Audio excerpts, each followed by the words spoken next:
lesson today. We're still talking about Native Americans here in Wisconsin and how they have set the stage of how we should be doing some using recycling and reducing our waste. They were the experts, and we have a lot to learn from them. But today we're going to be talking more about how their hunting habits affected their daily lifestyle. And so we're going to be talking about that. One of the things that's super important that we need to remember about the Native Americans here in Wisconsin, the Menominee, the Potawatomi, the Ojibwa, and the Ho-Chunk, is that they would hunt only as much animal as they possibly could use for their tribe so that they wouldn't be wasting. The other thing is that they would use as much of that animal as possible so that they, again, wouldn't waste it. It showed honor and it showed respect to the animal who was feeding their entire family. And that's something that all of us could learn to work with here in 2020.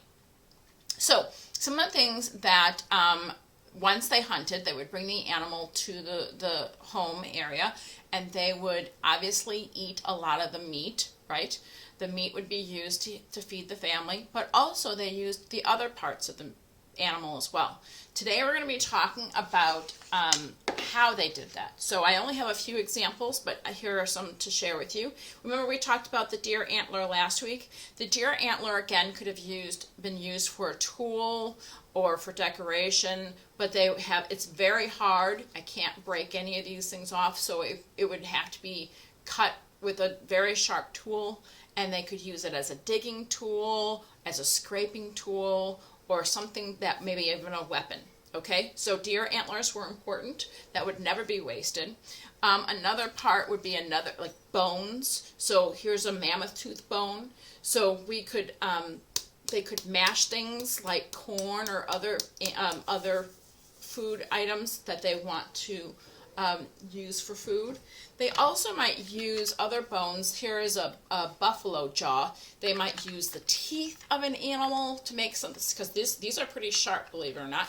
Or they might use any parts of the teeth or the bone to make fish hooks or to make digging tools or that kind of thing. So they used all parts, especially the bones.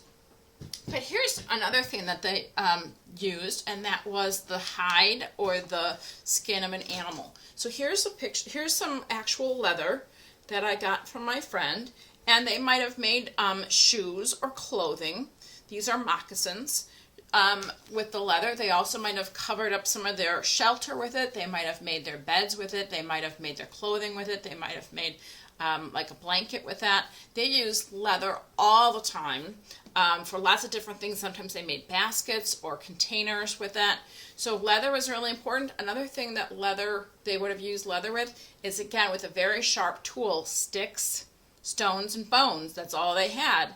They might have cut the leather into strips so that they could use that as like a string or a rope.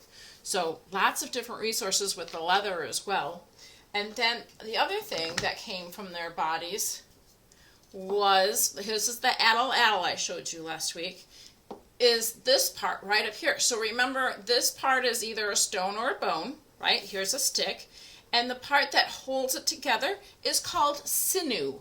And sinew, or a tendon, comes from the body. It's a long, stretchy-like material that goes in through the body.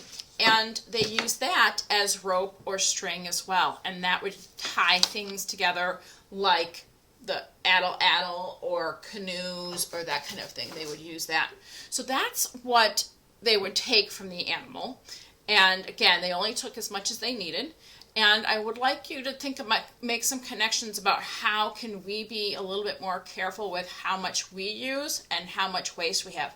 Native Americans barely had any waste, and today in 2020, we could lose a lot of learning about that so that we can reduce our waste. Have a great day. I'll see you next week, and